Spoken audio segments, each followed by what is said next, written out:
Hi friends. वैसे आपको बता दूं, मैं इससे पहले मैंने state information commission and central information commission दोनों के ऊपर सेपरेट सेपरेट वीडियोस बना रखे हैं। लेकिन सोचा मैंने कि क्यों ना दोनों को एक फ्रेम में रख के एक कंपैरिजन कर लिया जाए, जिससे अगर आपने नहीं देखा है वो वीडियोस तो आप इससे भी काम चला लो। इतना भी अगर आपने पढ़ लिया तो एक काफी फेयर आइडिया मिल जाएगा, और जितना मैं आपको बोलूंगा वो सब आपने ध्यान में रखा तो that will be more than enough. Okay, तो चलिए बात करते हैं। वैसे दोनों बता दूं, दोनों एक स्टेचुरी बॉडी है, ना कि कॉन्स्टिट्यूशनल बॉडी। क्योंकि आपको पता है कि कॉन्स्टिट्यूशनल बॉडी वो होती है जिनके बारे में कॉन्स्टिट्यूशन में मेंशन होता है। यहाँ पे किसी के भी बारे में कॉन्स्टिट्यूशन में मेंशन नहीं है। ये पार्लियामेंट के आरटीआई एक्ट के बाद दोनों का फॉर्मेशन हुआ है। अब इतनी बातें क्लियर हैं तो देखिए, राइट टू इन्फॉर्मेशन एक्ट इनका बेसिस है, 2005 में लाया गया है। अब राइट टू इन्फॉर्मेशन एक्ट आपको पता ही है कि अगर आपको कोई इन्फॉर्मेशन चाहिए तो you can ask from the government. आप किसी भी फॉर्म में आपको इन्फॉर्मेशन दी जा सकती है। ओके, तो ये चीज आप कर सकते हैं, बिकॉज इससे हमारा जो पब्लिक का इन्वॉल्वमेंट है गवर्नमेंट के अंदर उसको बढ़ाने के लिए, साथ ही साथ करप्शन को चेक में रखने के लिए ये सब चीजें की जाती है। आपको पता ही होगा कि जैसे जैसे जैसे हम डिजिटल मेथड पे बढ़ रहे हैं, जैसे जैसे सोशल मीडिया भी इसमें काफी एक्टिव है, तो उसकी वजह से हमें देखने को मिल रहा है कि काफी ना गवर्नमेंट की इन सब चीजों पे करप्शन, और बाकी ना जो पहले मुंह मांगे जो पैसे मांग लेते थे, आजकल आपको देखिए टीसी भी आजकल डरते हैं कि उन्हें पता है भाई कौन कहां से रिकॉर्डिंग कर रहा होगा, नोबडी नोज, सीधा नौकरी चली जाएगी। तो ये सब क्या मैकेनिज्म है, एक तरह से लूपहोल जो है उसको रोकने का एक तरीका है। ओके, अब यहाँ पे एग्जांपल, सॉरी पहले यहाँ पे जुरिस्डिक्शन चेक और आखिरी में डिस्कस करेंगे, कुछ एग्जांपल भी डिस्कस कर लेंगे। जुरिस्डिक्शन क्या है? सेंट्रल इंफॉर्मेशन कमीशन का सेंट्रल गवर्नमेंट और पब्लिक अथॉरिटीज जो भी है, मतलब जो सेंट्रल गवर्नमेंट के अधीन है, जैसे कि पीएसयूज हैं यहाँ पे। ओके, वो सारा इसके अंडर आती हैं। वहां पे उससे रिलेटेड कोई भी इंफॉर्मेशन चाहिए, अगर वो नहीं दे रहे हैं, you can directly approach to the central information commission.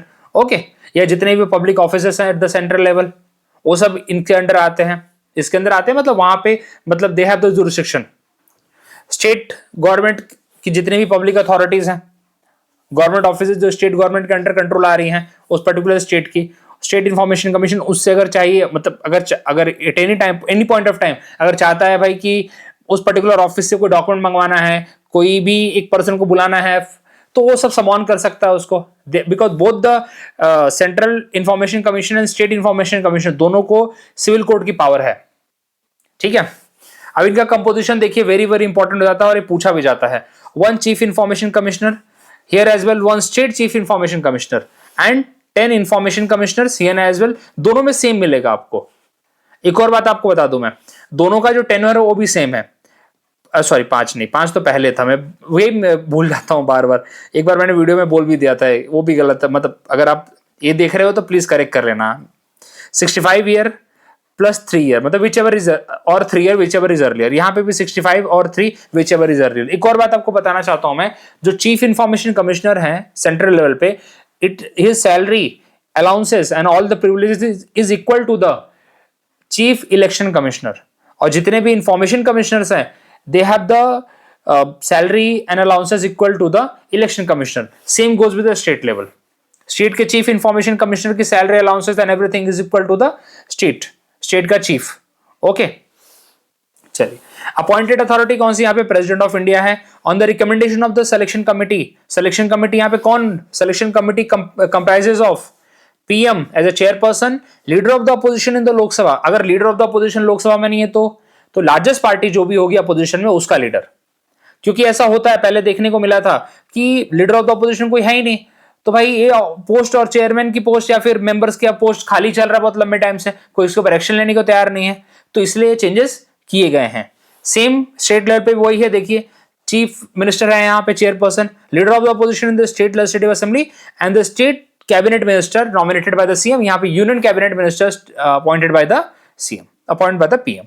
Okay, और हाँ, इनको अपॉइंट कौन करता है? प्रेसिडेंट सेंट्रल लेवल पे करते हैं, तो यहाँ पे गवर्नर करते हैं स्टेट लेवल पे। Okay, on the recommendation of the committee.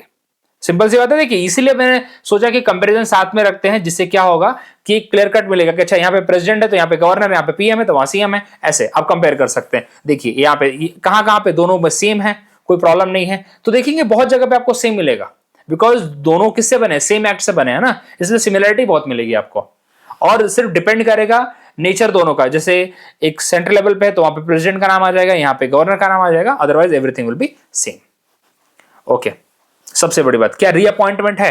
भाई इनका कोई रीअपॉइंटमेंट नहीं है, सेंट्रल लेवल पे जो है उनका कोई रीअपॉइंटमेंट नहीं है। लेकिन चेयरमैन का तो वैसे भी नहीं होता, सेंट्रल लेवल के चेयरमैन का तो वैसे भी कुछ नहीं होता, लेकिन जो मेंबर है वो चेयरमैन बन सकता है। लेकिन इसमें भी कंडीशन है, फिर भी मिला जुला के 5 साल से ज्यादा का टेन्योर नहीं होना चाहिए, मेंबर या चेयरमैन दोनों मिला के।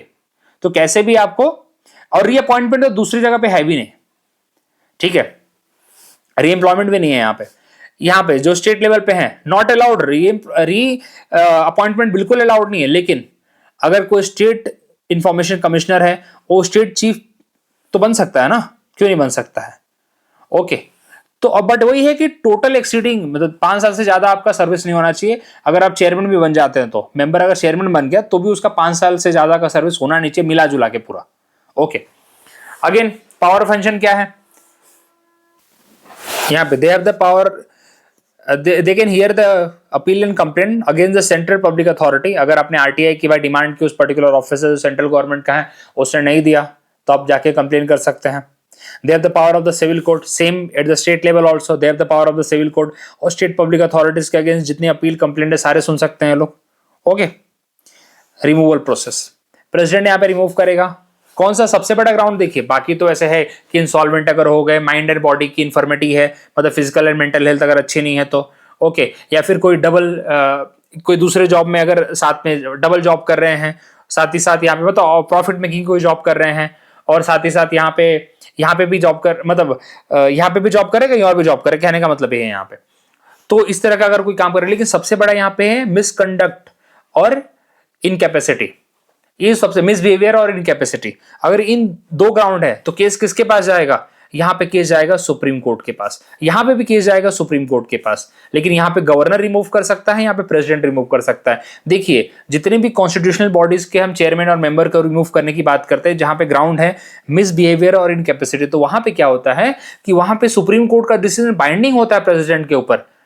ओके, जैसे एक एग्जांपल देता हूं, यूपीएससी के मेंबर और चेयरमैन को रिमूव करना है on the ground of the misbehaviour और this incapacity. So on that ground UPSC ने अगर प्रूफ कर दिया कि यस मिसबिहेवियर और इनकैपेसिटी है, तो हम क्या चाहते हैं कि आप रिमूव करिए इनको, तो प्रेसिडेंट को रिमूव करना पड़ेगा। और आपको बता दो, स्टेट पब्लिक सर्विस कमीशन के मेंबर और चेयरमैन को भी रिमूव करने की अथॉरिटी प्रेसिडेंट के पास ही है, गवर्नर के पास नहीं है। सेम प्रोसेस है दोनों में, ठीक है। चलिए अगेन वही प्रेसिडेंट के सुप्रीम कोर्ट के पास जाएगा। एनुअल रिपोर्ट किसको देंगे? सेंट्रल गवर्नमेंट को देंगे, सेंट्रल वाले, और स्टेट वाला किसको देगा? स्टेट गवर्नमेंट को देगा। अब देखिए ये अंतर है, यहाँ पे आप कॉन्स्टिट्यूशनल बॉडी पढ़ते हैं तो वहां पे क्या होता है, वहां पे आपको देखने को मिलता है कि प्रेसिडेंट को सबमिट किया जा रहा है और यहाँ पे गवर्नर को सबमिट किया जाता है इन द कॉन्स्टिट्यूशनल बॉडी। लेकिन यहाँ पे आपको देखने को मिल रहा है कि सीधा गवर्नमेंट को सबमिट कर रहे हैं और गवर्नमेंट यहाँ पे लेजिस्लेचर को सबमिट में पुट कर रहा है और डिस्कस कर रहा है। ओके, चैलेंजेस देखिए यही है कि बहुत सारे अपील पड़े हैं, यहाँ तक कि जो आरटीआई एक्टिविस्ट हैं उनकी भी कितनी बार जान चली जाती है। ओके, तो जो इलेक्शन का जो अपना चीफ जो सेंट्रल इंफॉर्मेशन कमीशन है उतना इस लेवल पे एक्टिव नहीं है। अभी भी बहुत सारे ऐसे केसेस पड़े हैं जिसके ऊपर कोई काम नहीं हो रहा है, और अगर इसको कॉन्स्टिट्यूशनल बॉडी बना दिया गया तो आई थिंक थोड़ा सा ना एक एडवांटेज मिल जाता है। Otherwise they are the toothless tiger, बोलने के लिए सब कुछ है लेकिन करने के लिए कुछ भी नहीं है। सिर्फ ये लोग मैक्सिमम टू मैक्सिमम क्या कर सकते हैं, ये लोग पेनल्टी दे सकते हैं, वो भी मैक्सिमम 25,000 तक। That is very very very बड़ा अमाउंट इनके हिसाब से। तो कहने का मतलब है कि डिले होता रहता है चीज़ें, आरटीआई एक्टिविस्ट की जान चली जाती है कितनी बार। तो ये इश्यूज हैं वैसे अभी भी, they are the toothless tiger. सिर्फ हम इसलिए इसको पढ़ रहे हैं क्योंकि एग्जाम में आएगा, अदरवाइज इनकी पावर अगर देखो तो बहुत ही सिर्फ बोलने की है। Okay, so this is the thing. अभी आपको 2-3 चीज़ें इसमें दिमाग में रखनी है, वो आप दिमाग में रखिए। एक ही फ्रेम में मैंने इसलिए रखा है इसको। So thank you very much. और वीडियो अच्छा लगा तो प्लीज़ शेयर करिए और मेरा टेलीग्राम चैनल ज्वाइन करिए। ये सारी चीज़ें मैं वहीं पे शेयर कर देता हूँ, जैसे ही वीडियो बनाता हूँ उसके बाद तुरंत मैं शेयर कर देता हूँ विदाउट वेस्टिंग अ मिनट। सो आपको सारी चीज़ें वहाँ से मिल जाएंगी फ्री ऑफ कॉस्ट। आप उसको देखिए, पढ़िए, अपने दोस्तों को भी शेयर करिए। Thank you very much.